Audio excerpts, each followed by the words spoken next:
கர்த்தருக்குள் மிகவும் பிரியமானவர்களே, இந்த நாளிலே உங்களை சந்திப்பதிலே சந்தோஷப்படுகிறேன். இந்த 3வது மாதத்திலே முதல் தேதியிலே தினம் ஒரு தூதன் வழியாக இந்த வாக்குத்தத்த வசனத்தை உங்களோடு பரிசுத்த ஆவியானவர் பேசுகிறார்.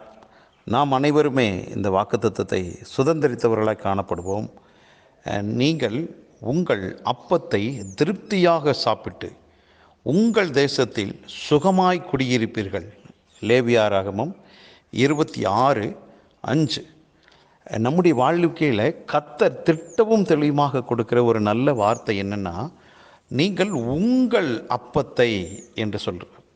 அதே போல் உங்கள் தேசத்தில் என்று.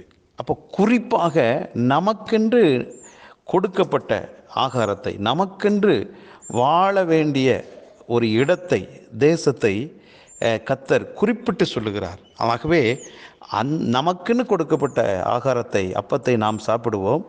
நமக்குன்னு கொடுக்கப்பட்டதான தேசத்திலே குடியிருப்போம்.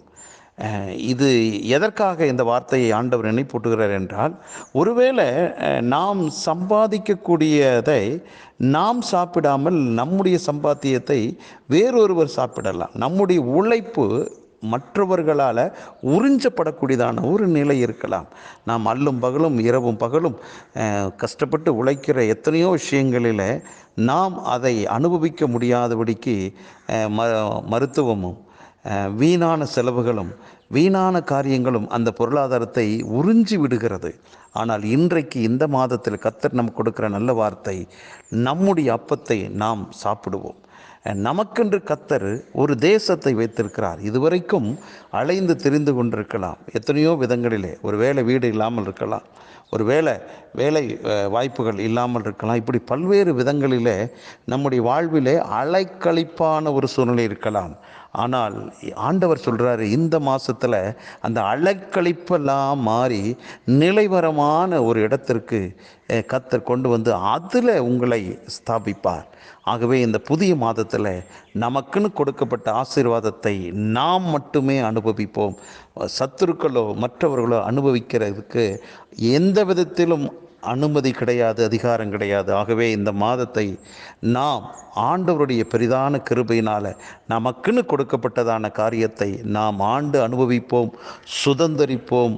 மெய்யாகவே இந்த மாதம் ஒரு வெற்றியின் மாதமாக அமையும். நிச்சயமாக கர்த்தர் நம்மோடு கூட இருந்து காரியங்களை நடப்பிப்பதை நம்மால் காண முடியும். பெரிதானவைகளை காண்போம். பெரிதான சந்தோஷத்தை, சமாதானத்தை, மகிழ்ச்சியை, ஆரோக்கியத்தை, சுகத்தை அனுபவிப்போம். பரலோக பிதாவே, நீர் இந்த புதிய மாதத்தில் கொடுத்த நல் வார்த்தைக்காக நன்றி அப்பா.